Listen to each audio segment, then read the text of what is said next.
લી તને ખબર હે મારી મમ્મી હે ને एक नंबर ની કામચોર है भाई આ નવી આવી ને કામવાળી ઈ તો એક નંબર ની કામચોર है કામ બતાવી એટલે કામ ચોરી સિવાય કોઈ બીજી વાત નહીં પગારની તારીખે ફટ લઈને પગાર લેવા આવી જાય એટલે કાઢી જ મેલવાની હાને હા અને હું શું કહેતી હતી મારી મમ્મીએ તો મારું હે ને જીવવાનું હરામ કરી નાખ્યું है એક બાજુ ગરાગી નહીં ના વેપારીઓ હે ને જીવવાનું હરામ કરી નાખે લાવો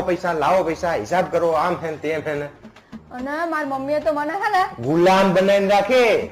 ગમે તેમ કરો ને તો ધંધો હારો નોકરી નહીં હારી બોસ ના ગુલામ થવું એના કરતા તો આ ધંધો જ હારો ભલે ઓછો વેપાર થાય હા તને કહો તમે આ બધું અલી ભાઈ જોડે વાત ચાલુ ખબર નહીં પડતી તને હવે મને ખબર છે કે તમે મને જ કહેતા હશો આમ જોઈ લે શું જોઈ લે તે ભાઈ જોડે તમે અલ્યા ભાઈ હમણાં ફોન કરું આ લપ કરે બાયડી લપ કરે સાચું કીધું એટલે લપ કરે છે પણ બધી વાતમાં તને જ કહેતા હોય પણ તમે શું કેમ જાણો હું બેઠી હું ને આવી વાતો કરો હતાણે અલ્યા પણ ફોન પર ભાઈ પૂછે એનો જવાબ ના આલું તમે જવાબ નહીં આપતા